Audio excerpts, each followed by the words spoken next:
Sharing my screen, and Cheryl, you go ahead whenever you're ready. All right, thank you, Jeremy. Well, it's great to see so many familiar faces. It's like the old days, almost like the old days when we used to see each other face to face. We're getting used to this new culture, I think. So on behalf of Racial Justice Rising, which is a small local grassroots group that is dedicated to racial justice and anti-racism work, welcome to everybody. And before I introduce our presenter, I want to thank our supporters, and that includes the Massachusetts Cultural Council and 20 local cultural councils, which I must name because without them, we would not be here.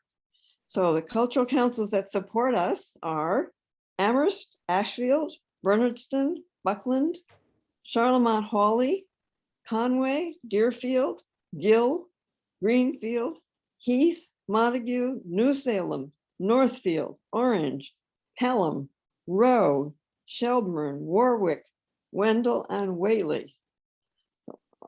So many thanks to all of them for helping us to survive. We also welcome your individual donations, and you can do that on our webpage at any time. An additional thanks to Jeremy for being our tech support. So you'll be muted during, I think Jeremy might do a generic muting of all of us. Yeah, as he said, put your questions in the chat box. So now I'd like to introduce our presenter. So Lotte Lieb Dula was a financial strategist. She may still be one, but I don't know if she has time for that anymore. Until she learned that her great-grandfather was a slave owner. That led to her dedicating herself to the cause of reparations. She joined Coming to the Table, a national organization, and then founded Reparations for Slavery, which I quote from her introduction to that organization. It is a portal for white families wishing to walk the path of racial healing through making reparations. And Lotte is also a founding donor of the Denver Foundation's Reparations Fund. I think that's all that I think I need to say right now, and I'm looking forward to hearing from Lotte. Go ahead, Lotte. Cheryl, thank you so much. And I also want to thank Kate and Jane, who are also responsible for bringing me here tonight. So many thanks to everyone here. And I just want to say I really appreciate Racial Justice Rising, what you've got on your website in terms of your commitment to different aspects of racial justice and repair, and that you have a statement about reparations on your site. That really means a lot, and it's a brave thing to do.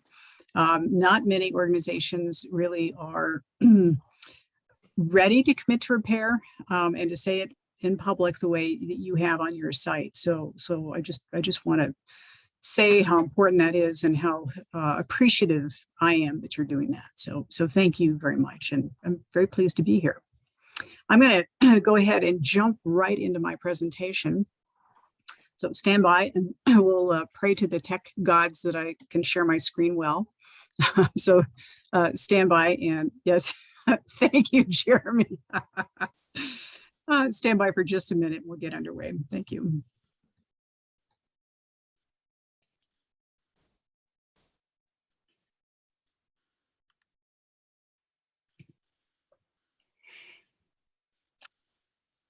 Right, that looks about right.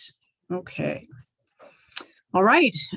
Well, again, I always appreciate just the opportunity to speak on the topic of reparations. It's a topic near and dear to my heart, and so important for white people to be getting involved in this aspect of repair. So tonight I'm going to be speaking about the economic basis for reparations. I'm going to use my family's history of slaveholding as the backdrop for discussing how the racial wealth gap in this country came to be. We're also going to discuss how our family narratives help hold up structures of white supremacy and what we can do to unwind those. So while I'm presenting, go ahead and put your questions in the chat, and we'll have a chance to answer as many as we can after the lecture. Now, we'll also have a scribing exercise. So I'm hoping you'll have paper and pen or your computers available to do a bit of journaling. So in any case, we're going to be using some bold language in this presentation. I'm not going to be pussyfooting around, so buckle your seatbelts, as I'm fond of saying. All right, well, before we begin, I'd like to get a simple definition of reparations on the table. Reparations is the simple idea that redress is due to African Americans for over 400 years of systemic racism. Now, this includes 250 years of enslavement, 75 years of legal barriers to Black economic progress, including Black codes and Jim Crow laws, and another 50 plus years of struggle for basic civil and human rights, which, as we know, continue today. Now, it's convenient for white people to think, you know, that was so long ago. We had the civil rights movement. Why can't African Americans just get over it? Well, the reason is simple. Slavery didn't end, it merely evolved into a complex system that almost guarantees that white people, like me, will have better opportunities for success than Black people will.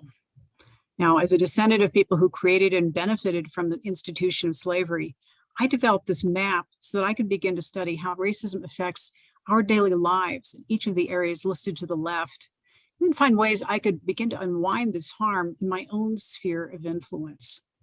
Now, we don't have time to review all of these areas today, but I call these the vectors of economic racism. And you'll find more information about these topics on the R4S, reparationsforslavery.com portal. Now, many of us are becoming more aware of the systemic effects of racism that were born of our history of enslavement. These phenomena are not unique to the US, nor is the movement for reparations itself. In fact, this movement is active around the world.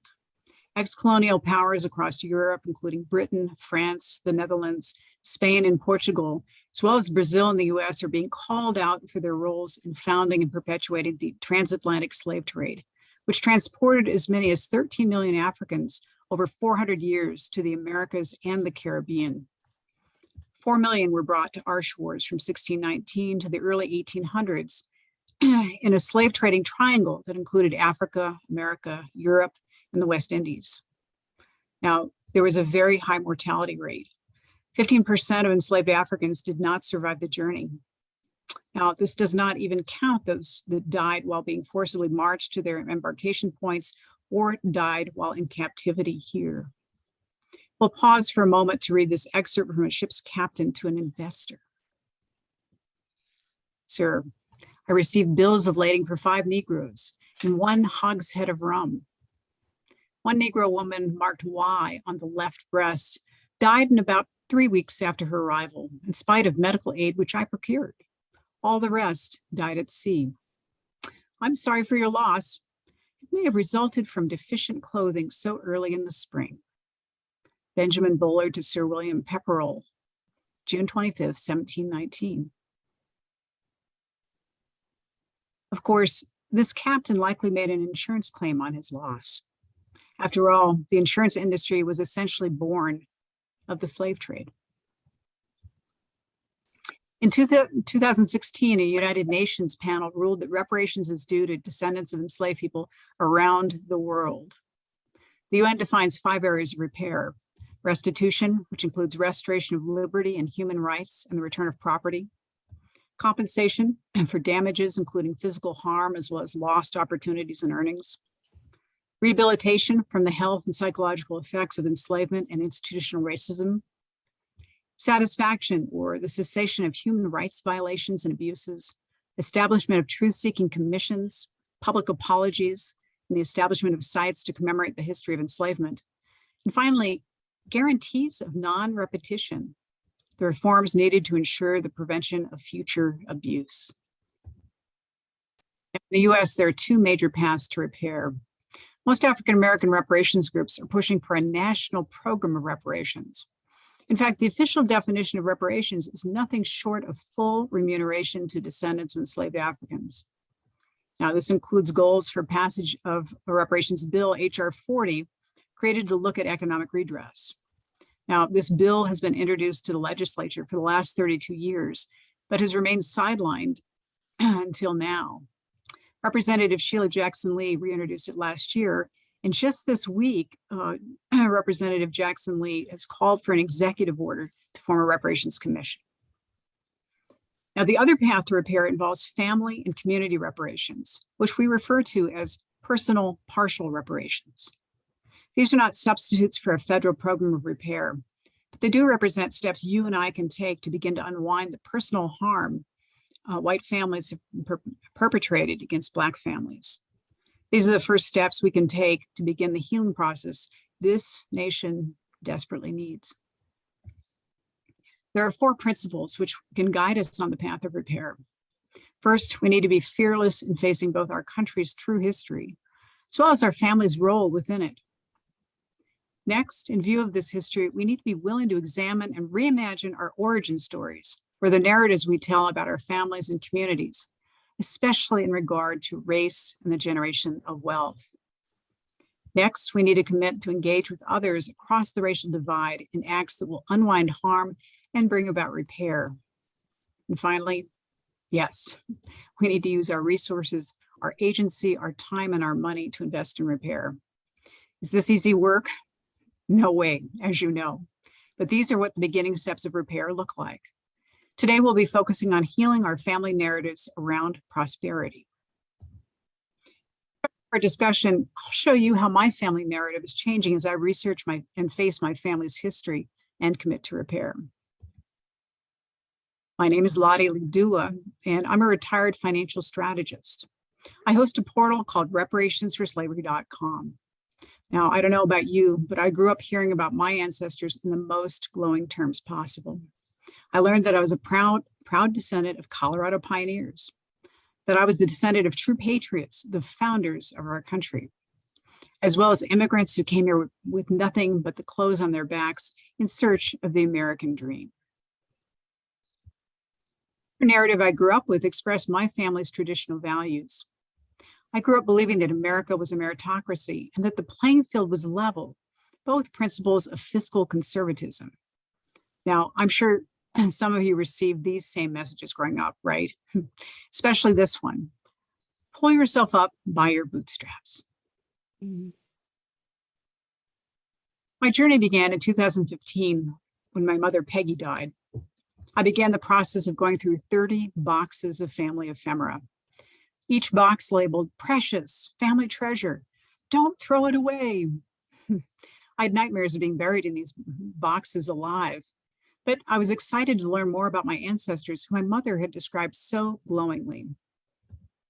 One of the first boxes I opened contained my grandmother, Jeanette Welch's keepsakes. I found all sorts of cool trinkets. For instance, I was delighted to find photos of my grandmother dressed in costume as Robin Hood. What fun to page through her 1907 Smith College yearbook and to see her suited up in a Victorian basketball uniform. I found that she had belonged to all sorts of quaint social clubs, and it was thrilling to realize that these early experiences formed my grandmother's lifelong passion for the arts, passion so many in my family share. But I also made a discovery that took my breath away. My grandmother had been a member of the KKK social club, as well as the Orange Men, 2 groups steeped in hate and racism. Now, it might have been tempting to dismiss these pages as some lightweight sorority fluff, but as I considered my family's background and our pride in our heritage, my initial joy turned to a deep sense of unease. With some trepidation, I started going through my grandfather, William Paxton Carey's things. He had been a beloved judge, famous for his fairness. Surely there'd be nothing in Judge Carey's belongings to give me pause about my heritage, I hoped. I was amazed to find some mid-19th century daguerreotype photos, and with them, a very nondescript looking little black book. I opened it and was thrilled to discover that the book belonged to my grandfather's grandfather, William Hayes Paxton. As I paged through the book, I noticed the perfect penmanship in the neat rows of figures. I'd often wondered, how does a finance person get born into a cultural arts family? I immediately felt a sense of kinship with my second great-grandfather as I paged through his business ledger. So this is where I got my business sense from. As I turned the pages, it became clear that I was looking at inventory records for a Mississippi cotton plantation. I stopped cold as I read the inscription on pages 27 through 30. Loss of slaves by war. Each line had a name, age, and value. My heart froze. I was the descendant of slaveholders. And like many descendants, I had no prior knowledge of my family's true history in the South. That history had been conveniently erased, much like the history of slavery has been erased from our textbooks. But here it was, evidence that some of my ancestors had become millionaires in the Mississippi Delta, the majority of their wealth coming not just from land grants, but from the value of human chattel. What's become clear to me is this: as enslaved Africans were effectively building this country, my white ancestors were not only amassing wealth and social advantage, they were building the legal and economic structures that have prevented Black people from amassing wealth themselves. Now, in grade school, we all learned that we, the people, form the basis of our government. But as I continued my research, it was becoming apparent that we, the people, clearly meant we, the white people. I wanted to figure out how my family fit into this puzzle, so I did a bit of research, and here's what I found. It all started with Elisha Paxton, my third great-grandfather. He established a plantation near Lexington, Virginia, beginning around 1815. From the late 1820s on, Elisha sent 6 sons to college, likely with proceeds amassed from plantation operations. Most of them attended Washington College, which is now Washington Lee University in Lexington, Virginia. Yes, that Lee. At least 4 sons earned law degrees. In the early 1830s, several of Elisha's sons, including my second great-grandfather, moved to the Mississippi Delta near Vicksburg. There, they set up a law practice with their uncle, and later multiple cotton plantations, the same ones that were detailed in that ledger. This uncle, Alexander McNutt, became governor of Mississippi in 1837. He was a colleague of Jefferson Davis, future president of the Confederacy. Here are 19th century maps of those plantations on Deer Creek near present-day Arcola, Mississippi. Now, most of these plantations eventually went bust, and my second great-grandfather, William, lost his shirt. But it didn't even matter because he could still rely on his law practice to earn a living. Now, let's look at one of the adjoining parcels. Bolin Lucas and Jim Collier had both worked the Paxton plantations. Bolin Lucas, as an enslaved man, had been the Paxton's trusted slave driver, while Jim Collier was a white overseer. After emancipation, they went into business together, bought a nearby parcel, and began farming. Jim Collier soon died. Upon his death, his estranged wife sued for possession of the land. And since Bolin Lucas was illiterate, Jim Collier's wife was able to deceive him and seize that land. Let's review the economic progress of white families, including my family, versus the people they enslaved. My family receives many, many land grants in Virginia, Mississippi, Alabama, and Colorado at least. Enslaved people can't own land before 1865. Even from 1866 on, when they become eligible to apply for land grants under the Homestead Acts, less than 2% of land grants are awarded to freed slaves. My family enslaves Africans to work on their plantations, becoming wealthy since they don't have to pay wages. Enslaved people are sometimes permitted to work side jobs, but as a whole, they're unable to amass wealth. Even after emancipation, Black codes and Jim Crow laws restrict what they can do, how much money they can earn, and how far they can travel. My family uses its wealth to pay for future generations' private education. Emancipated Africans are mostly illiterate since it's been illegal since 1829 for enslaved people to learn to read or write.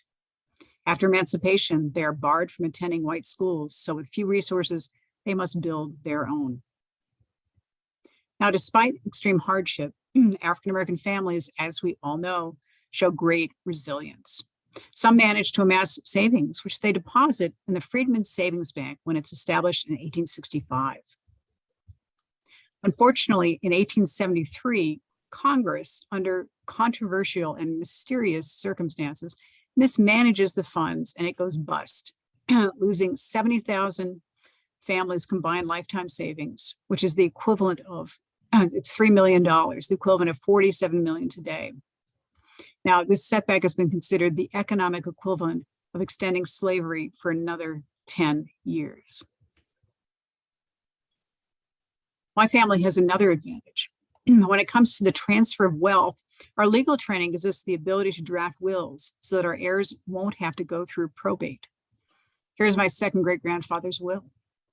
In it, he lists his real estate, his dwelling houses, his lots, and yes, those cotton lands. African Americans, on the other hand, have little access to legal services, nor do they trust white lawyers. Many are still illiterate and die without wills, and their property becomes heirs' property, a situation in which all living relatives inherit the property together, but individuals retain the right to sell it without informing the other heirs. Since 1910, as much as 90% of Black-owned land has been lost due to legal treachery, as white developers and evil local, state, and federal agencies dupe individual heirs or find legal loopholes to grab valuable heirs' property. As we head into the 20th century, does the playing field seem level to you? Next, let's look at the effects of programs that catapulted many white families, including my parents, into the middle class. 1933's Agricultural Adjustment Act aimed to help white farmers by cutting farm production and thus forcing up food prices. However, less production meant less work for thousands of poor Black sharecroppers who lost their rented land and livelihoods. The Social Security net was created in 1935 in response to the Great Depression. By design, many Black workers were not covered, including farm and domestic workers. About 40% of Black people in the South are excluded. The establishment of the FHA in 1935 and Fannie Mae in 1938 gave white families the ability to finance and insure new homes, but Black families are effectively blocked from these programs due to race-related property covenants. Then there's the GI Bill. After World War II, many white families used proceeds from the GI Bill to get an education, start a business, or purchase a home. Now, we know Black veterans are blocked outright from receiving many of these home and business loans, but the same thing happens with the education benefits. Only 20% of Black veterans that apply are accepted into these programs. Again, despite all of these economic roadblocks, some Black families are able to establish financially independent enclaves in neighborhoods. For instance, Black Wall Street in Tulsa, Oklahoma. Black Wall Street was the largest and wealthiest Black community in the US, with its own banks, school system, public transportation, you name it.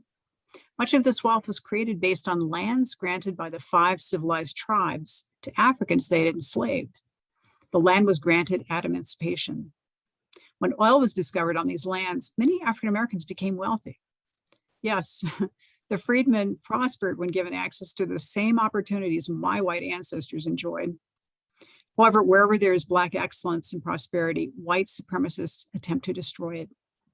In 1921, a white woman accused a Black teenager of touching her inappropriately, and this resulted in the firebombing of the Greenwood neighborhood in 1921 by the federal government. The 100th anniversary of the Tulsa Massacre was last summer, and many gathered there to call for reparations. Now, this example is extreme, but it's not unique. Wherever Black prosperity has blossomed, there's been hell to pay, much of it disguised in the name of progress for generations.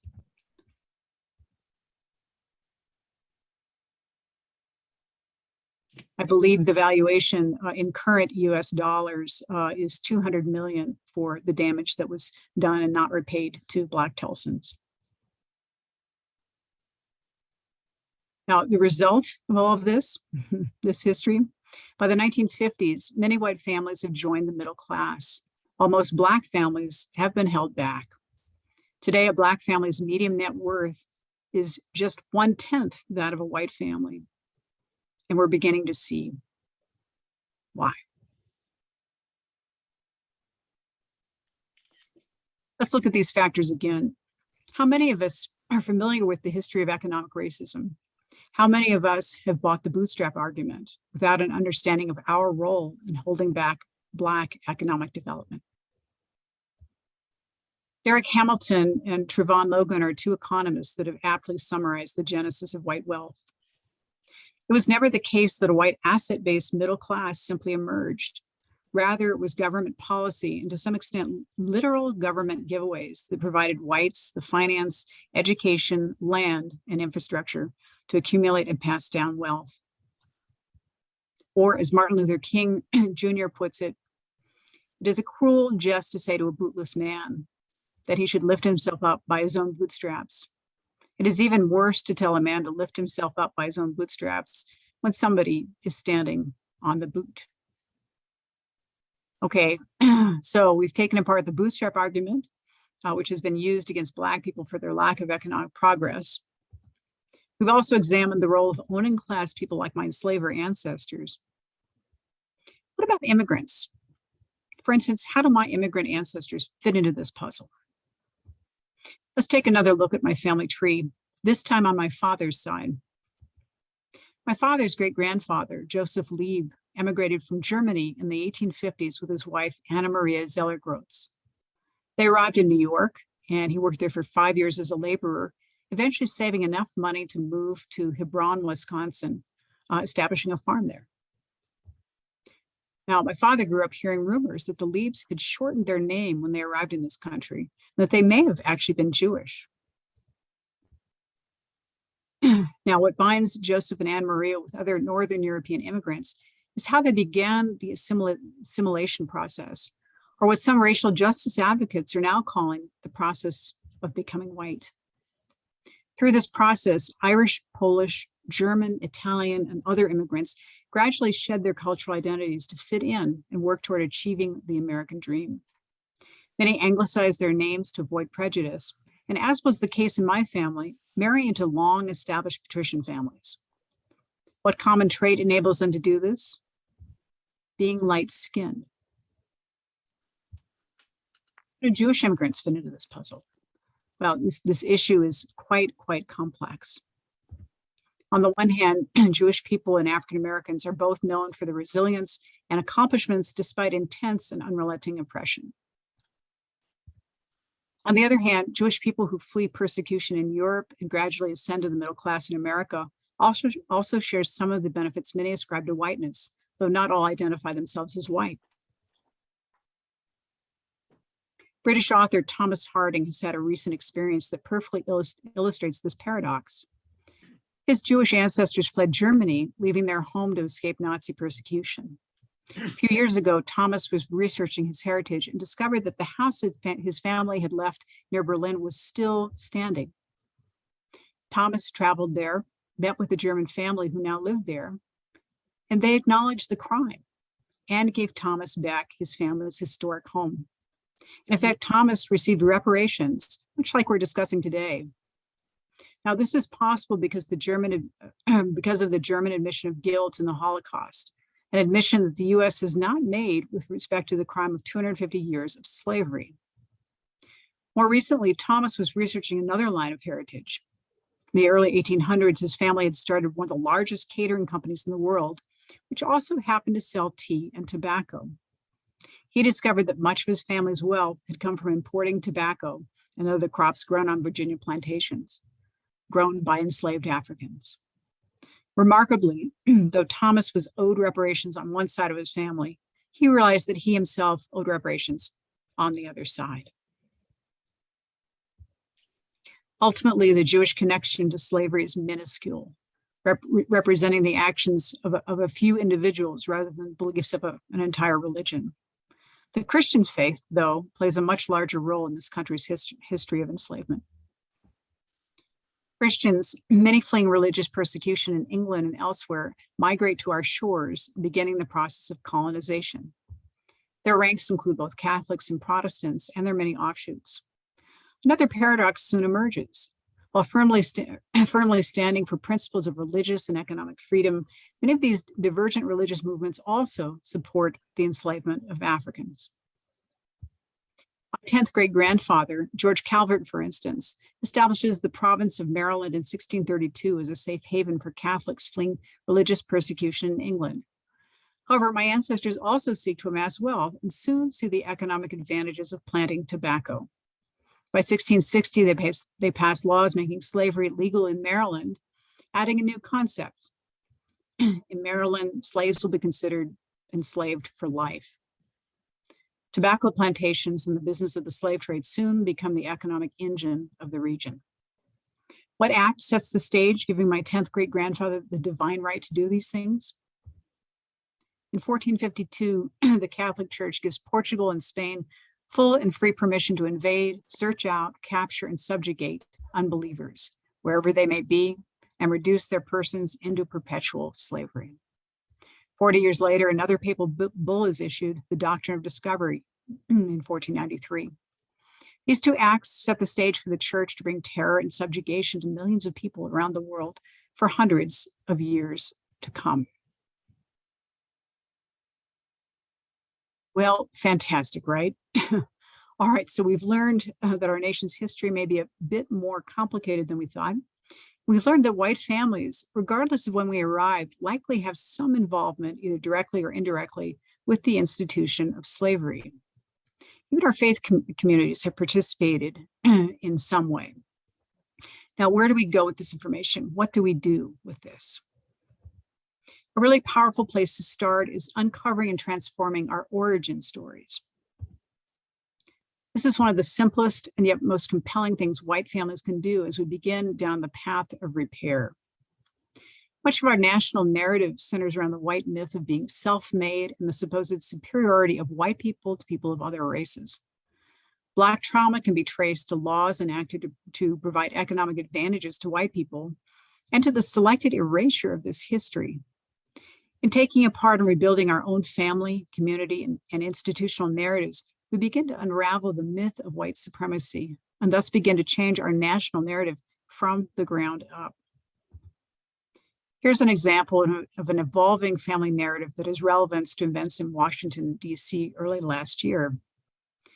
This is my great-grandfather, G.W. Carey. I grew up hearing about him as with my other ancestors, in the highest terms possible. Last winter, I was feeling distressed about the events of January 6th and the general state of the Union, and I thought I would look to my ancestors for some comfort. While doing some genealogical research online, I was thrilled to find an obituary I had never seen before. But again, I was disturbed by what I discovered. As it turned out, he had been a member of the White League, a group I had never even heard of. And the obituary made an oblique reference to a fight that occurred on the 14th of September.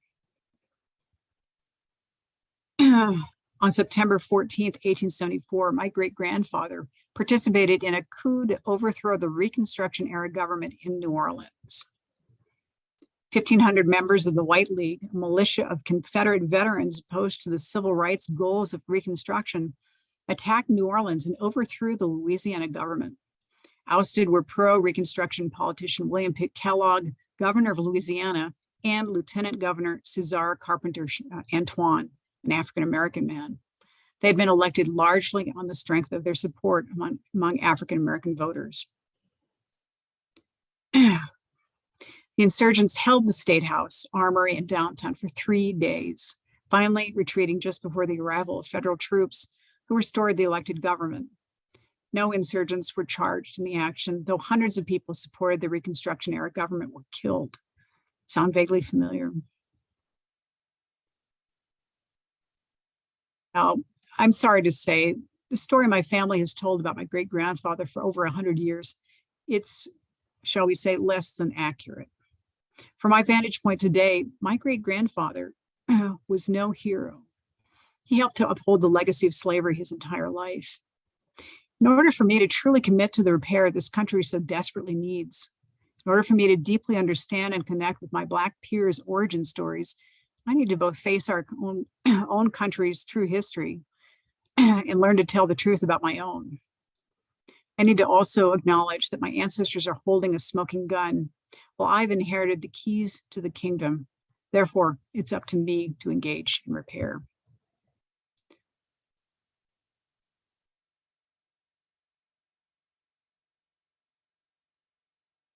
I'll say it again because it's worth repeating. Until white people confront the truth and begin to change our origin stories to match the narratives Black families have been telling for 400 years, until we begin the truth-telling process, this nation cannot heal from its wounds. Further, all white families, regardless of economic class or immigrant status, we all need to look at our narratives. Once we have engaged in this truth-telling process, we must find a way to engage spiritually and atone for these harms. Ultimately, despite our differences, what knits all of us together is our pursuit of the American dream. However, buying into the American dream is no different than buying into a business. The balance sheet contains both assets and liabilities. As someone who may have inherited my financial skills from a slaveholding ancestor, I can tell you the liability for engaging in 400 years of systemic racism has now come due. All right. I want to end by saying, our goal in doing this work is nothing less than the transformation of our society, the creation of the equitable future so many of us long for. This is the path of co-liberation. Making reparations, we begin the process of healing ourselves, of making our communities whole. Thank you.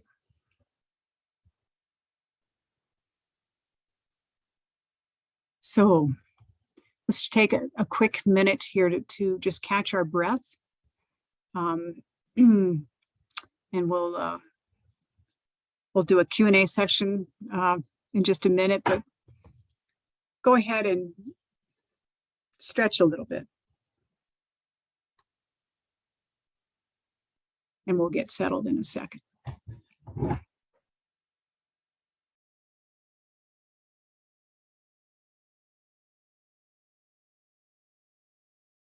I don't know about you, but I always hold my breath when I'm giving the presentation. It's kind of intense. All right. Are there any questions in the chat? And or we'll just open it up to questions. Yeah, I think we'll go to Cheryl right away because she said she had questions ready to go that were burning. And I'm sure other people have questions as well, but I haven't seen any in the chat yet. Just a lot of thank yous. Thank yous for you and for your story, because like you said, it was very powerful. But Cheryl, do you have a question? Well, I do, Lotte, but I'm still trying to take a breath because that was just so much information. And to me, it was an invitation to go back over it. It was really like just saying, here's the information. Now you've got to go digest it. And you've got to see, how is it relevant to each of our lives. So I just had this question, Lotte, about when you first saw that ledger of your great-great-great-grandfather, that he was a slave owner. Did you know right away that this was going to just change your life and change your career and sort of turn everything upside down? Yeah, within 24 hours. I was stunned by it. I had a great grandmother who was the head genealogist for the Mayflower Society. And I thought that my retirement was going to be finishing her genealogical research, doing all of these exercises in philanthropy and being an arts person. I had all these ideas of what I was going to do. And I just did a 180. I mean, I found the ledger.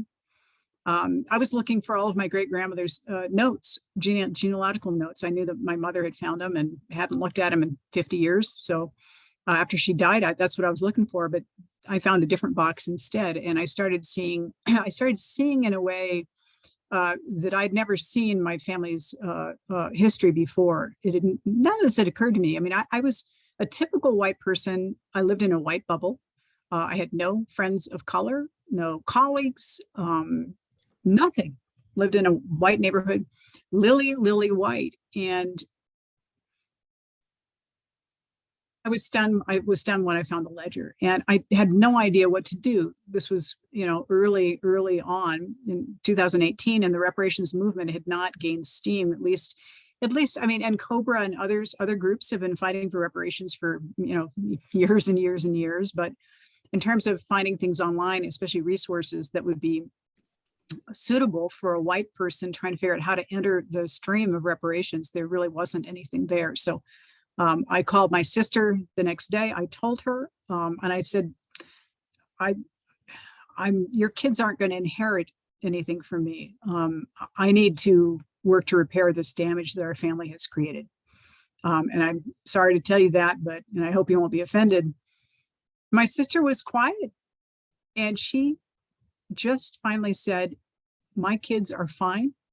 What you're doing is really important. You have, our lineage is not what we thought, and you need to repair that damage. We'll do it together. And I'm blessed to have a sister who wants to do this work.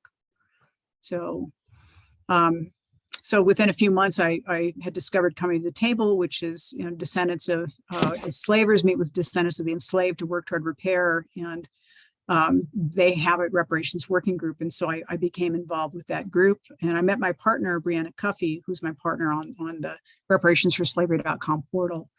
And together we designed the site and have been working together ever since. Wow, well, that certainly answers my question about your changing your life. And it's wonderful to hear that story. And it leads me to another question that I actually was thinking of, which is, how do you decide where to start? Like, I don't know, did you start by just going into your personal history? But if someone isn't going to do all of that work of the genealogical, all of that background that you've done, what do you suggest is the best place to start? Because I thought, should we join a national organization? Should we do something on the state level? What are you finding? Well, I would say that those of you on this call are very lucky. You already have racial justice rising as a cornerstone of what you're doing. So you already have part of your vehicle, it's already here. So that's a fantastic opportunity. The portal that I've developed is basically A to Z, everything a white family would need to engage in repair. If you are a person who wants to do your genealogical research, we have a guide to reparative genealogy, which Brianna and I wrote together about. Regular genealogy is really about dividing people. It's like, oh, I belong to the Mayflower Society and the, name a lineage organization, right? And it's about dividing and separating people. Reparative genealogy is about bringing people together for healing. And so if you're that sort of person who wants to do reparative genealogy, especially if you've got a slaveholding background and you may have documents of slaveholding, like you may find them in an attic. You never know what you're going to find. But you basically learn the ropes of what do you do when you find those things, which the basic goal is you want to repatriate those records. And if you have the interest and willingness to spend time or to invest in a genealogist, you can actually find the descendants of the enslaved, or at least repatriate the records so the descendants of the enslaved can find their families. I mean, think of it this way. Those of us who have these records are holding hostage the people we enslaved. This is the last vestiges of it in our personal records. And we need to release those records. Spirits are being held is one way to look at it. There are a lot of other ways to look at it. I have a whole, if you go to the R4S site, there's a whole guide to creating a plan of repair for a family. There's also a guide to creating a plan of repair for a faith community. If your church has decided it wants to get onto that reparative path, others have done this before. And so I have a collection of all kinds of resources that other communities are using.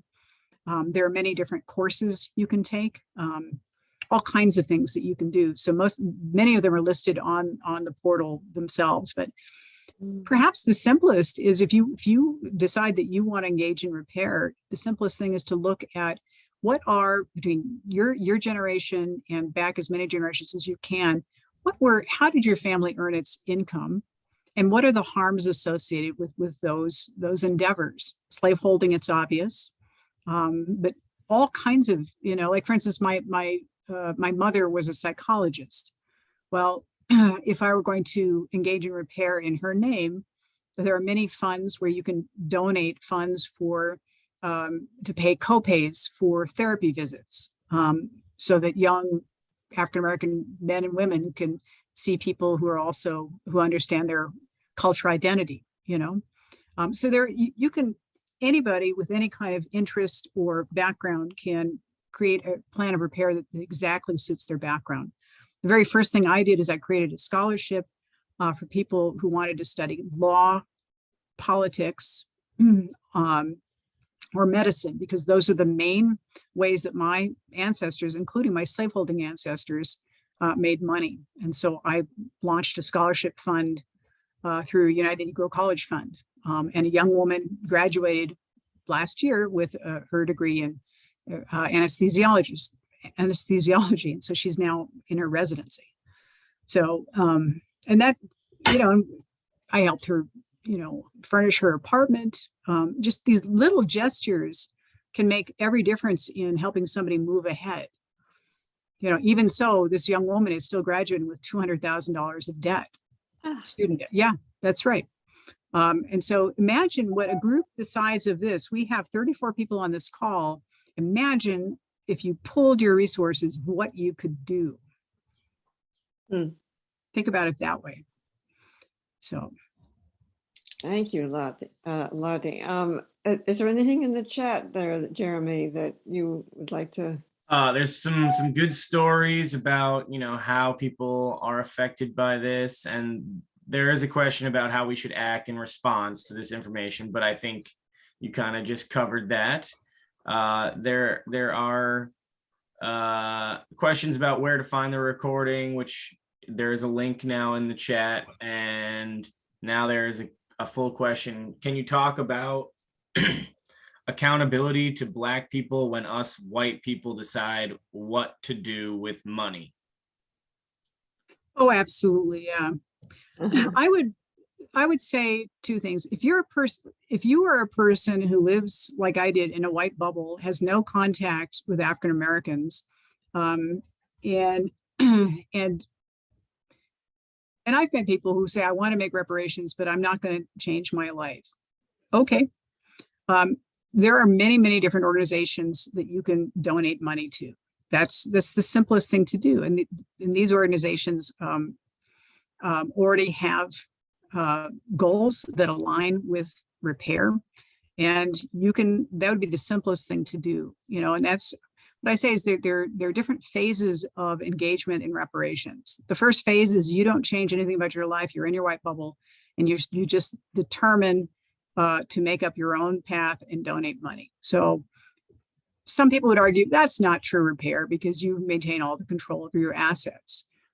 If you want to really move toward full repair, you would relinquish control of those funds.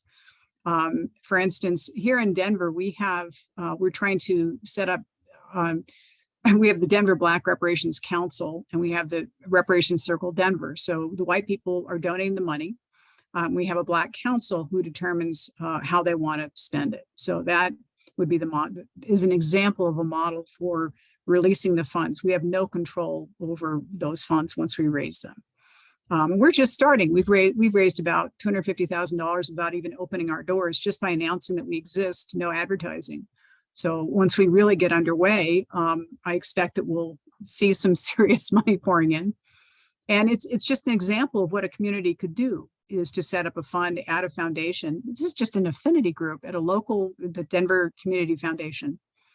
And so that is closer to what you would want to be doing, is to fully relinquish. But it's just that many people don't have even a single person to ask. So you start off in the usual way doing traditional philanthropy, but you just change your philanthropic footprint and work with African American groups eventually you relinquish all control and your funds go to an African-American group that's going to determine how to deploy those funds. If that made sense.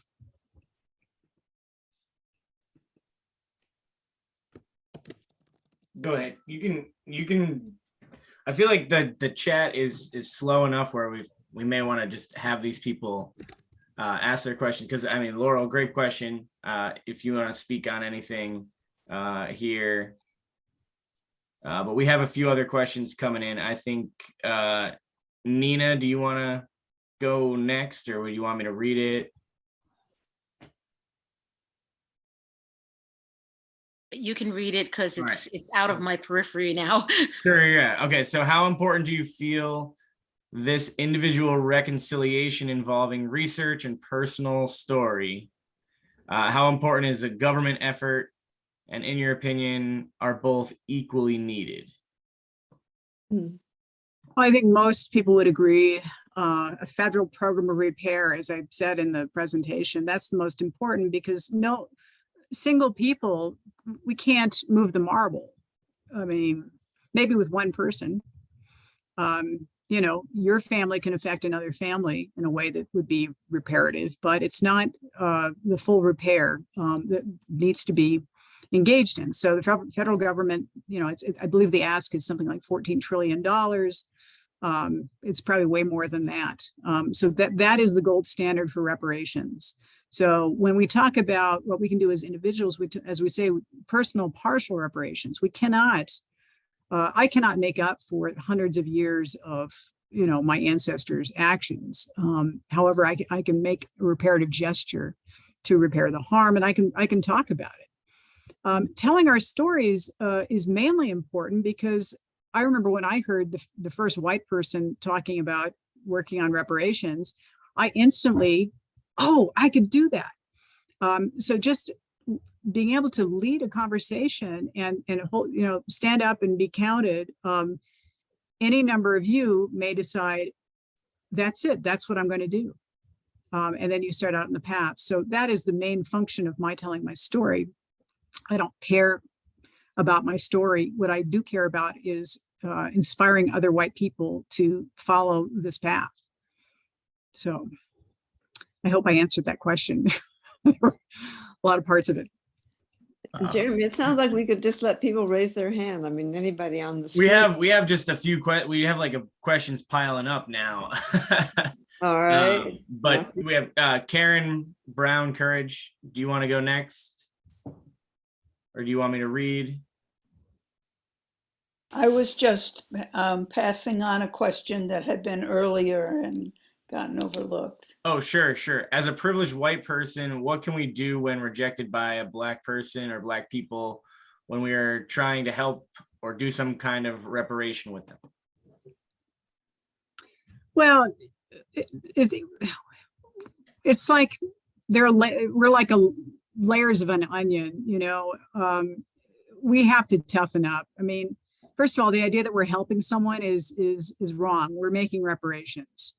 You know, it's pretty paternalistic, or whatever word you want to use, to say, I'm going to help you. It's like, no, I'm going to unwind harm that my ancestors have caused. And even if it's not my ancestors, it's somebody's ancestors, and we are collectively responsible. I mean, that's one way to look at it.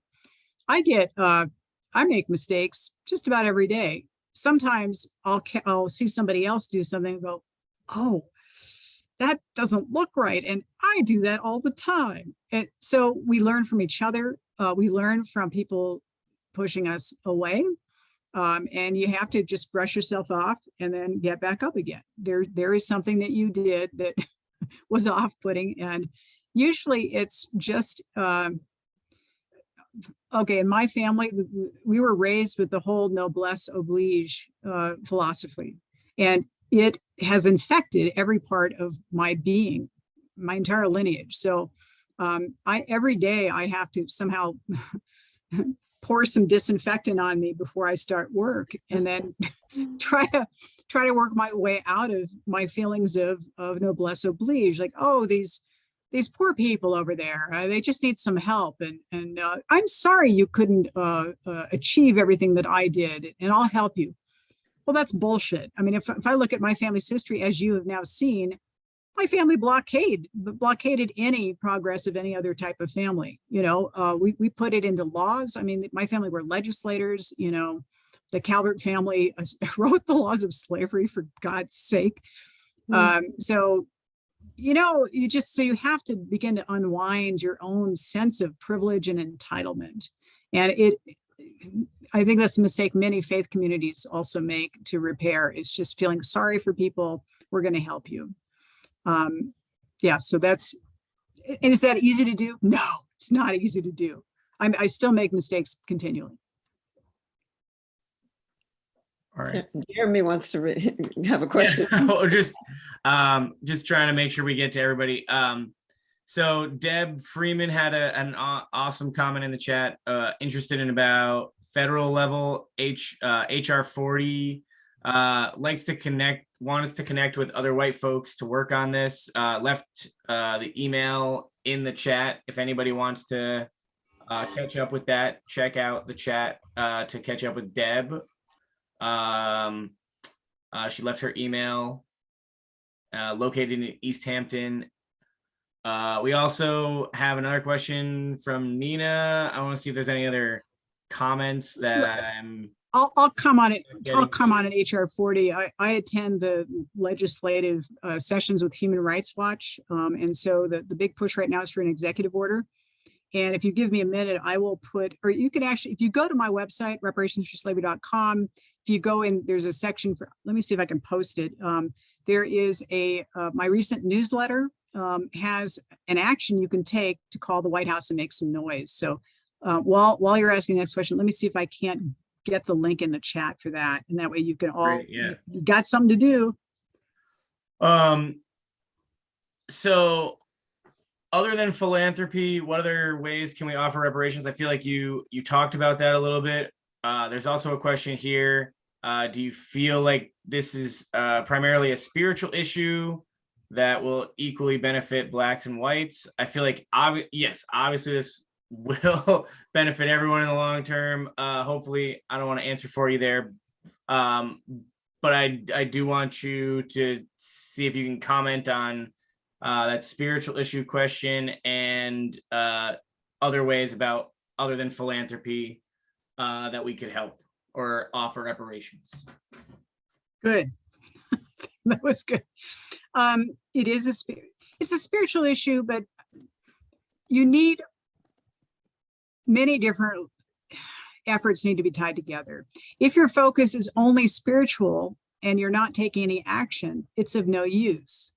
So yes, you need to have a spiritual angle to it. It has to, basically, you need to feel this at the level of the soul to have your work really be powerful. But if you're not out there doing actual work, if all you're doing is having conversations, that doesn't necessarily help. So I like to say that you need to approach this work through heart, through spirit, through your body, being out there doing work, and also through your mind, constantly thinking about, strategizing. And like, for instance, most of us are many of us are retired on this call, but whatever it is you're doing, open doors for other people. Like I'm getting speaking gigs that I then give to my partner, Brianna. She's African-American woman, 28 years old. She has been able to literally almost double her income in the last 3 or 4 years. And she doesn't have to work 4 jobs anymore. She's getting highly paid now. So I've been able to assist with that and get her a number of really good gigs. So I've opened doors. Another door I opened, this is something we're going to create a podcast about, is since I am a wealth holder, and I was able to get it's called a margin loan on my assets, which allowed me to say to her, if you want to buy a condo and make a cash offer, I will put up the cash and then you can turn around and refinance the place once you've gotten it and pay me back. So I'll be out my cash only for 60 days. And so we made an offer on a condo. Because we were the only cash offer, we got it. She moves in June, right at Juneteenth, believe it or not, and we'd refinance it, and then she's only out a few $1,000s because the rate that I get is like 1.85% on the margin loan on my own assets. Otherwise, it would take her, and she couldn't borrow that much herself that way without paying, 5% interest. So think of, I mean, and if I can do that, just one person, what could all of you together do? What could an entire church do? All it takes is some creative thinking and also just to look and see what commonalities your group has. What sort of project is the most important to you? So there are a zillion different ways. And so, and those are all on my website. You can take a few hours. It's the rabbit hole. You do a deep dive. Who knows where you'll end up. So, but yeah, there are many, many different ways. So I always say it's your time, how you use your time, how you use your money, of course, and how you use your agency.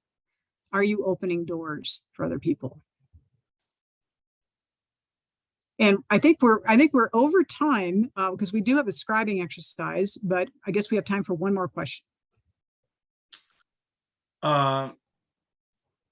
So there is the question about 10% being an appropriate goal for white folks to set aside for reparations. Do you think that this is a good starting point? Suggestions on how to start budgeting for that type of stuff, and also just other ways besides philanthropy.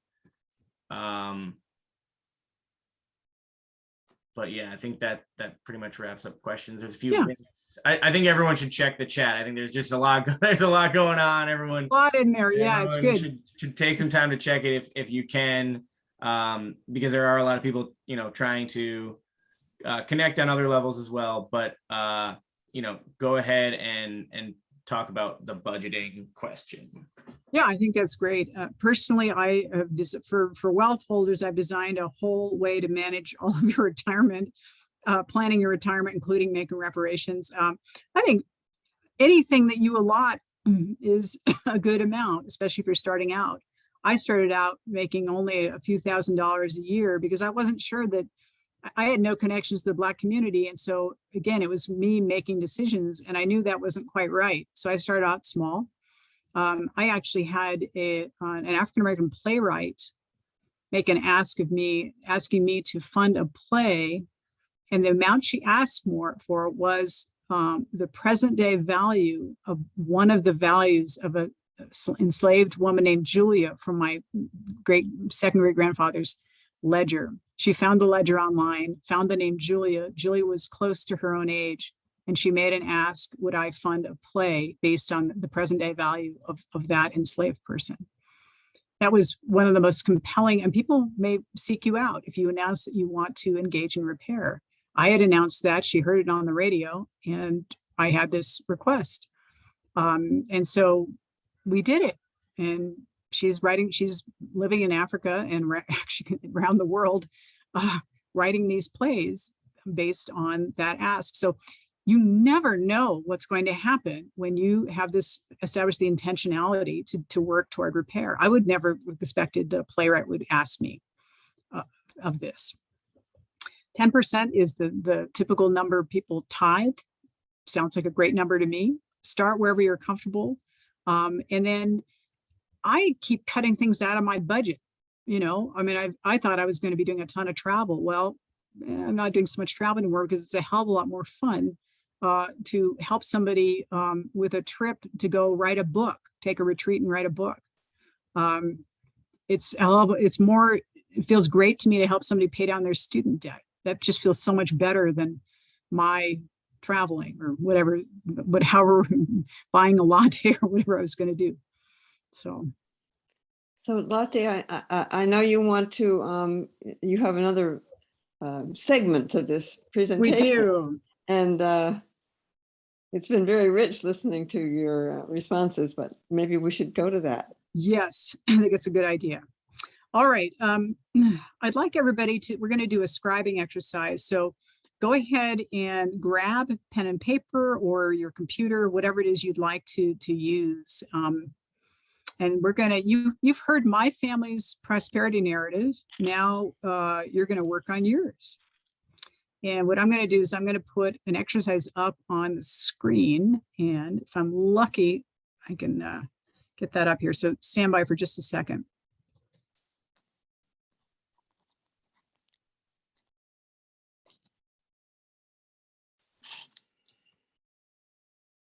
Hang on just a second.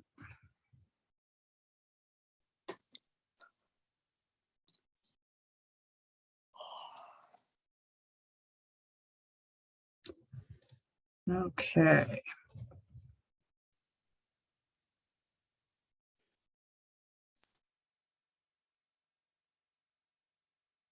All right, that looks like the right slide. So what you're going to do, you're going to write a few lines about your family's arrival in America and your family's financial trajectory in this country.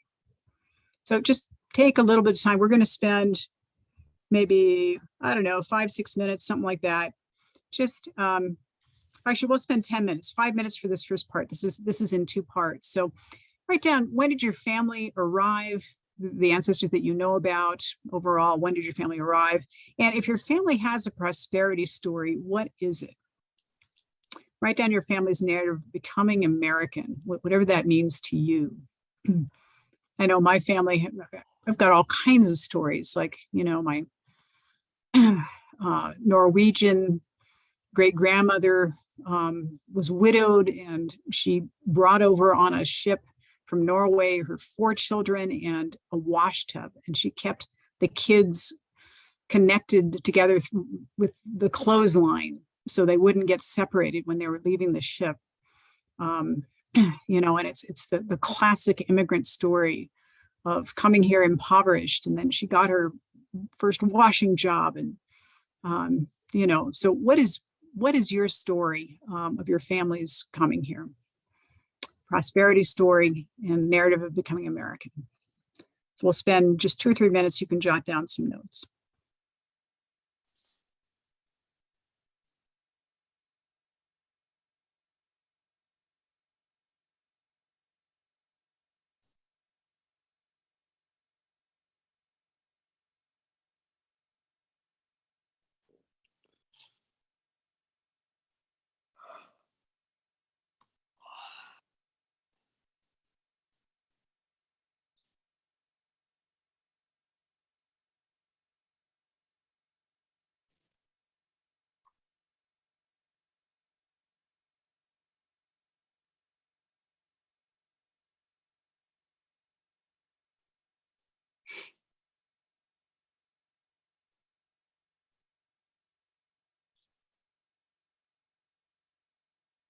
We'll give it another minute, and then we'll have a second part to the exercise.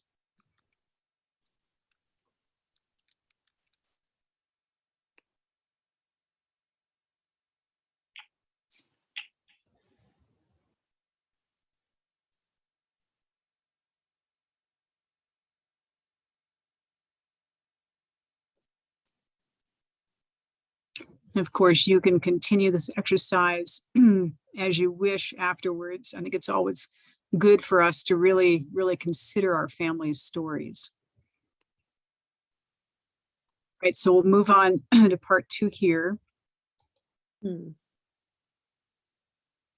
Now, so since most of us here are white, so considering the information discussed in this session, rewrite your narrative as if your family had been African American. How would your family's experience and path to success be different, and why?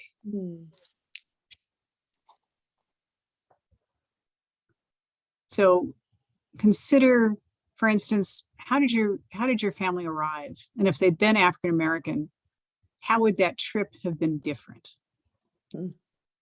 Consider the year your family, whatever you wrote in your story, whatever year that is, what's happening here, and if an African American travels to this country, are they even able to get here?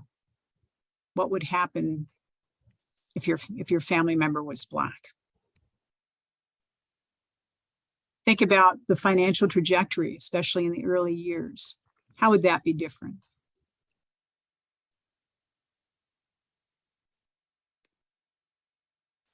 And I think this is a mostly white group. I didn't I know we're on a couple different screens. I didn't see everybody, but I always ask BIPOC attendees the same question, which is, how would your life and your descendants' lives be different if reparations had been made at emancipation?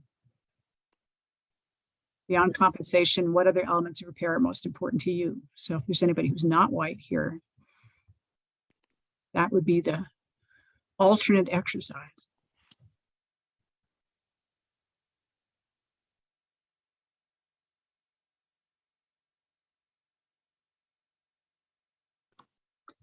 We'll give it a couple minutes, and then you're, of course, free to continue on your own.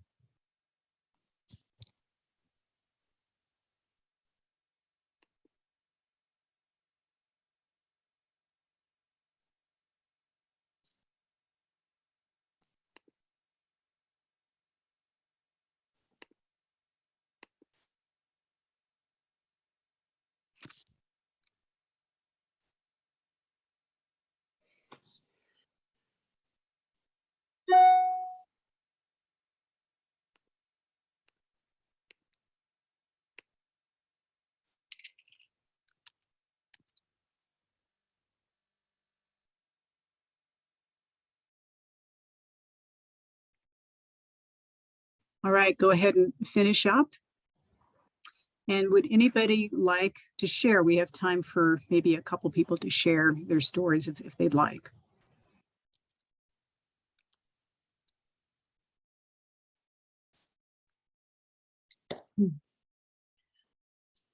Well, I'll just very briefly say this. I don't know a whole lot about my ancestors, and I've kind of avoided finding out who they are, mostly because I'm afraid they killed a lot of Native American people when they arrived in the 1600s.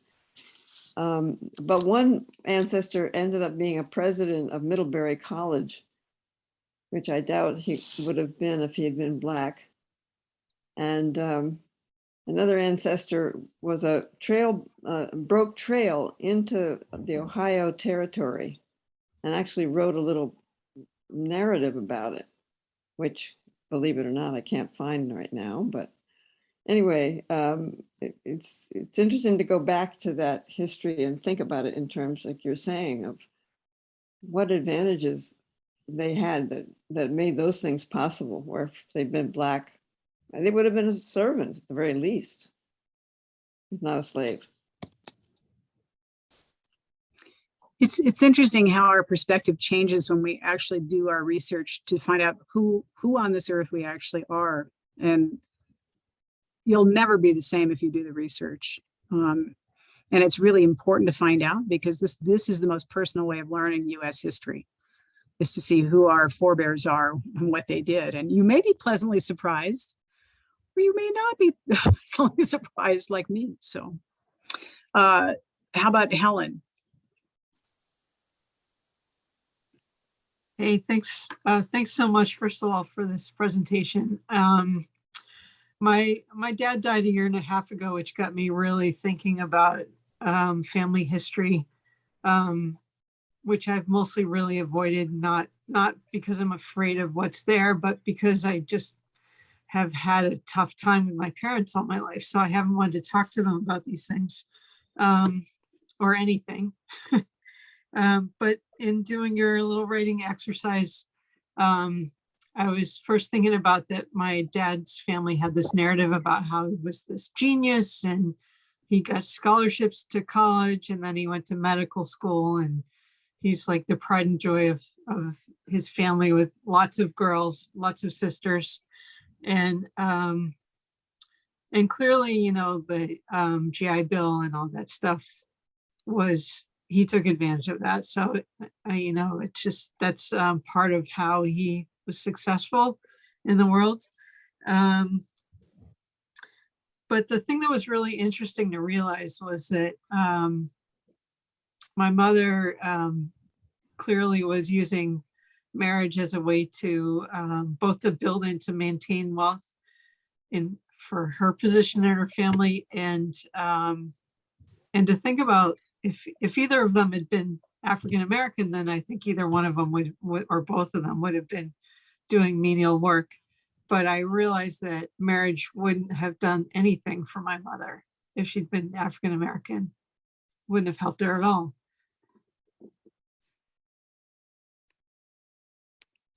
Thank you. Beverly.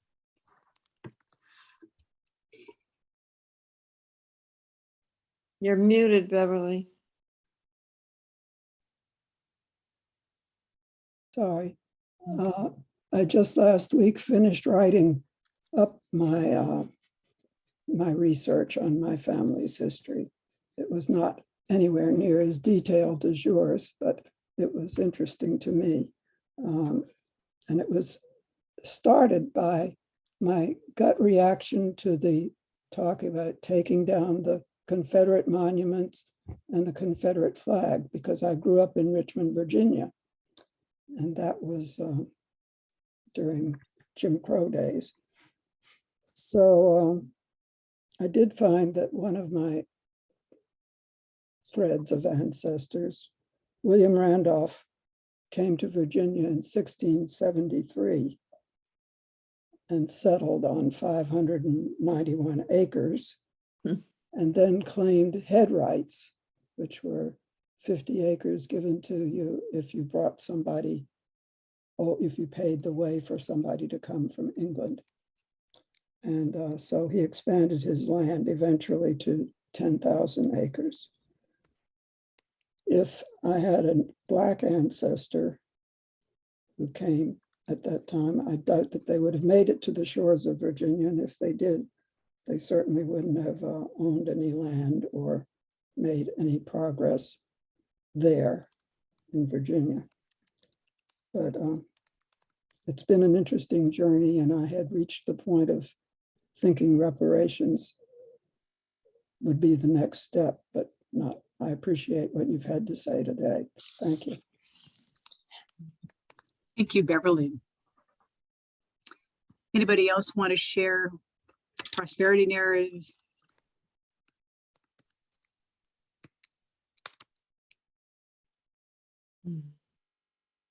I would like to share. Go ahead, Kathleen. So I looking at the people who are there, hi Pocky. I see that I'm probably the only person of color on this session today. And I come from a family that traces its roots back to at least the early 1700s on both sides of my family, my mother's side and my father's side. My father's fathers come out of Virginia. I don't know where in Virginia, but I know Virginia. Both. So on my mother's side,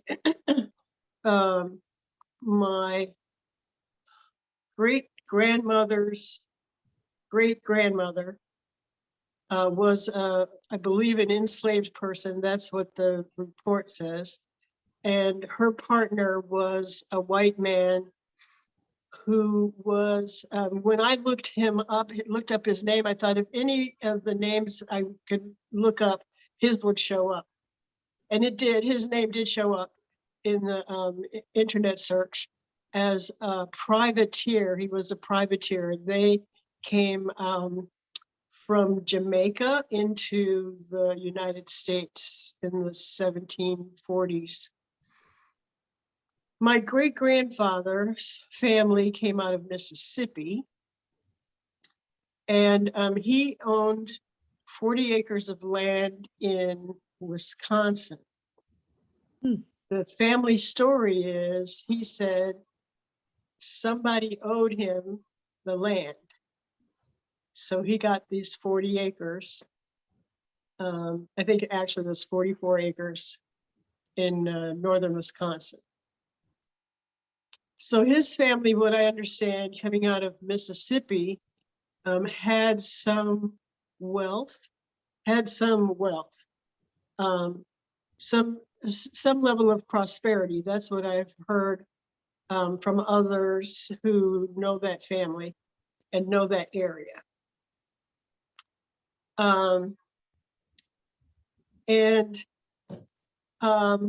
I didn't grow up wealthy, but I didn't have needs missing.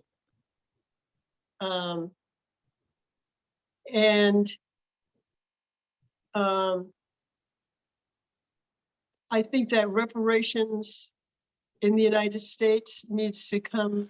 I mean, it's nice that white people are doing things and donating their money and time and resources.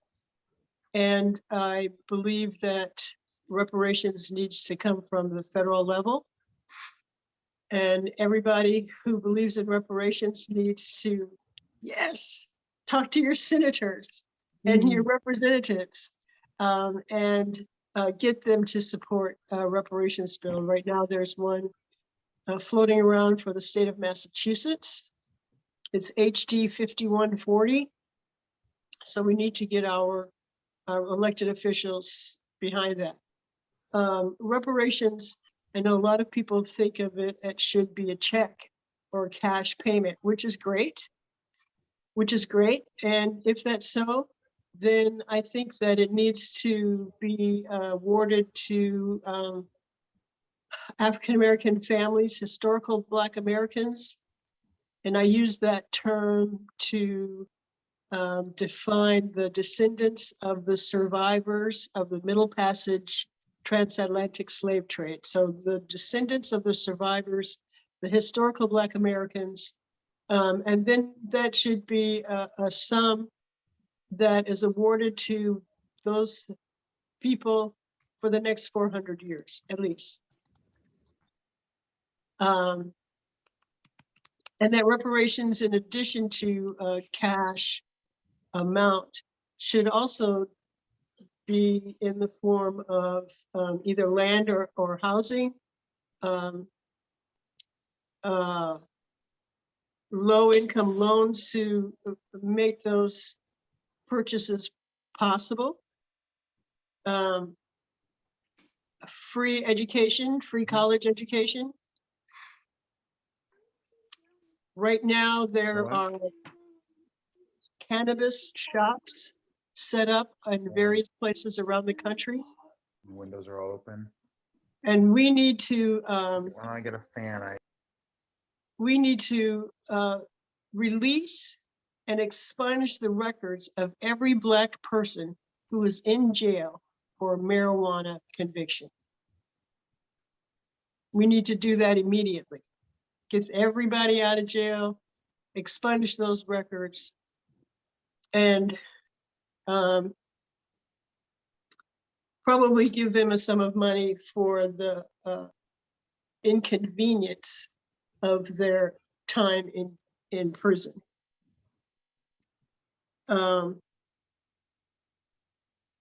And what was the other question? There was a last question. Oh, why? What do I think and why? I think these things because I think the historical Black Americans, our ancestors have made it possible for this country to be wealthy. One of the wealthiest countries in the world, if not the wealthiest country in the world. Our ancestors did that. My ancestors did that. And we haven't received the remuneration for the wealth that this country has been built upon. Lotte talked about the benefits to her family. Many people don't know about or haven't heard about the Homestead Act. That is an act that was awarded lands, 160 acres per white family was given that land. Immigrants who arrived, and I call them invaders, not immigrants, but people who arrived here, white families who arrived here with nothing, could get 160 acres, stay on that land for 5 years, And it would be theirs for the rest of their lives and their families' lives. And estimated number is that there are some 93 million white families today who are the recipients of those lands. So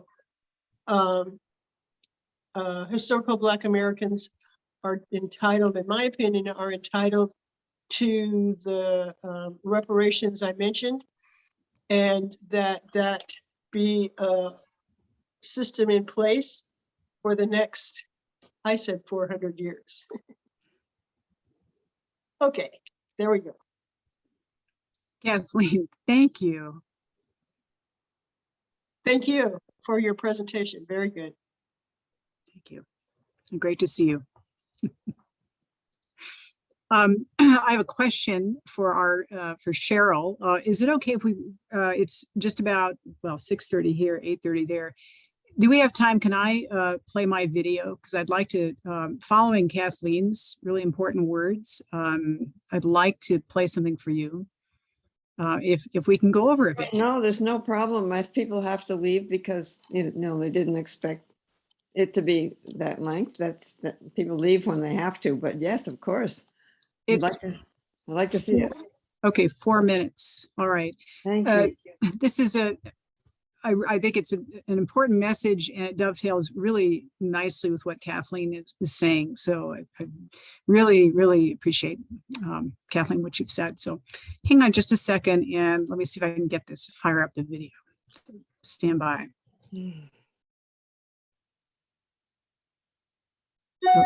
It'll take me a minute here. Hang on a sec.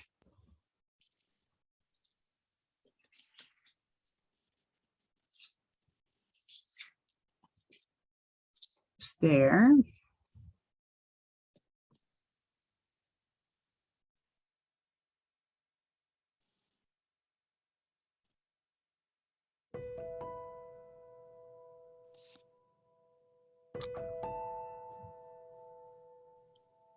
There comes a time when silence is betrayal. This quote by Dr. King caught more than my eye. It ferociously caught my heart. And then it proceeded to navigate a complex journey to someplace deep down within my very bones. I felt a shudder that forbade me to turn away, at least not without consequences. I had a deep intrinsic knowing that the path to liberation comes through what lies buried and silent in our bones. And when no voice is given, it continues a silence in our bones and our children's bones and their children's bones. It has no agenda of its own. We create those. Its timing is eternal. It's merely a holding place for our fears. Silence is the gatekeeper. Dis-ease and unrest are the rumblings signaling a shifting of the buried contents. It's a crossroads, a place where past, present, and future meet. A place where ancestors and descendants recognize their value for each other. A place where what was and what is, when merged, transforms what is becoming. A silence. It's a dare and a threat. But buried within it is a garden of unimaginable beauty and power and strength. What do we tell ourselves to maintain the silence? What do we yearn for that propels our breaking it? Silence is not quiet, y'all. It screams and hollers and pushes back and denies and changes the subject. It buries and alters truths and devalues our humanity and our relationships with each other.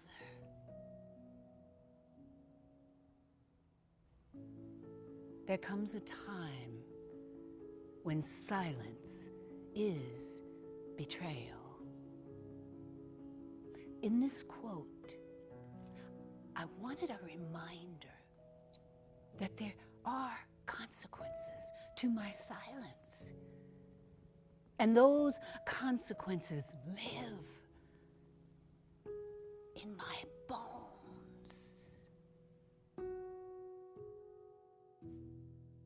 Mm. Mm.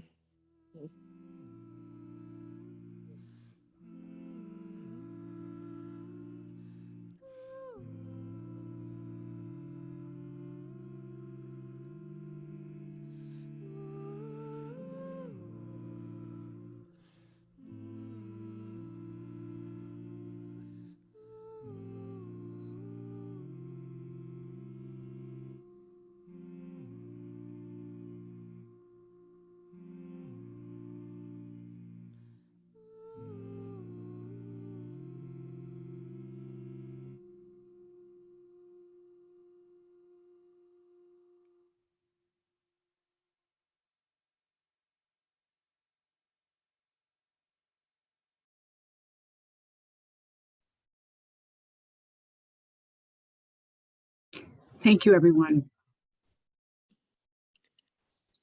And I invite you all to make some noise. Yes.